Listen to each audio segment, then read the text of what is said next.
comment tu vas savoir que tu es victime de cette chose-là? Il y a 4 symptômes. Le premier, c'est ce qu'on appelle les blocages répétitifs et systématiques dans la vie. On n'arrive pas à travailler, on n'arrive pas à économiser d'argent, on a des promesses non tenues, les gens promettent de nous aider, ne nous aident plus, on a des projets qui tombent à l'eau à chaque fois. Et ça peut aussi, machallah, il y a 3 types de blocages. Du travail, les blocages au niveau du mariage, les blocages au niveau des études. Le deuxième des symptômes, même les blocages, Allah a parlé de ça dans le Coran. Parce qu'Allah subhanahu wa ta'ala dit wa min sharri nafathati fil uqad. On cherche protection auprès d'Allah contre celles qui soufflent sur les nœuds. Ça veut dire que les sorciers ils vont attacher des nœuds, ils vont souffler dessus. Ça peut attacher la tête d'une personne, d'un élève, pour ne pas qu'il puisse comprendre quelque chose à l'école.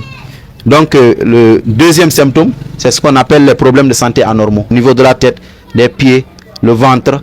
Et on va à l'hôpital, on fait des analyses, on ne trouve pas de résultat. Et on vous dit que vous n'avez rien à l'hôpital alors que vous continuez de souffrir. Donc en cela, c'est comme les filles qui font des crises à l'école. Donc le djinn, il parle à travers sa langue. La personne fait des crises. Est-ce que cette personne, si tu fais des analyses, est-ce que tu vas trouver des résultats? Tu ne vas pas trouver de maladie. Et c'est ce qu'Allah dit. Il dit comme celle qui l'a touché du diable a bouleversé. Donc la personne fait des crises. Donc le troisième des symptômes, c'est les états mentaux anormaux. La personne oublie trop vite. La personne se met toujours en colère. La personne doute de tout le monde. N'a pas confiance en elle-même.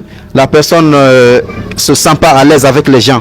La personne se met à entendre des choses, se met à voir des choses que les autres ne voient pas. Ça peut aller jusqu'à la folie.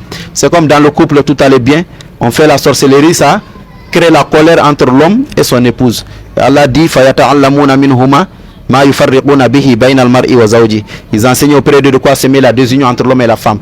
Donc ça, c'est la sorcellerie qui symptôme, c'est les cauchemars.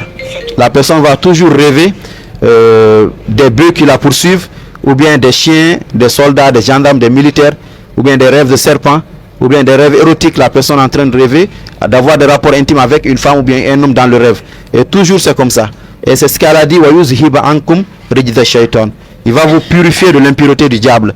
Donc vous voyez que ces symptômes existent dans le Coran et c'est un mal qui est mystique, Inch'Allah. C'est pour ça qu'on est en campagne, en tournée nationale. On va faire les régions, Inch'Allah, essayer d'apporter une solution islamique, essayer de former des gens et aussi soigner des gens aussi. Qu'Allah nous donne le tawfiq, Inch'Allah. nga xamanteni lepp lu yomb rek mom moko yombal bour subhanahu wa ta'ala bi nga xamanteni lepp lu am mom moko amal yalla moy def yalla moy dindi yalla moy yëkëti yalla moy suufal yalla moy xagné yalla moy maye kudul yalla do def do dindi kudul yalla do may do xagné do yok te do wañi kenn du yok wërsëg wala di wañ wërsëg kudul yalla subhanahu wa ta'ala kon dañu sant yalla subhanahu wa ta'ala mi nga xamanteni mom mo ñu téral li nga xamanteni mom moy li ñu def li du suñu xam xam mo ñu ko may wala suñu katan way suñu doole way li ci baxu yalla kessa la ndax yalla moy jël bax ak ngeeneen bi daal koy sembaxtal ci jamm bu ko sopp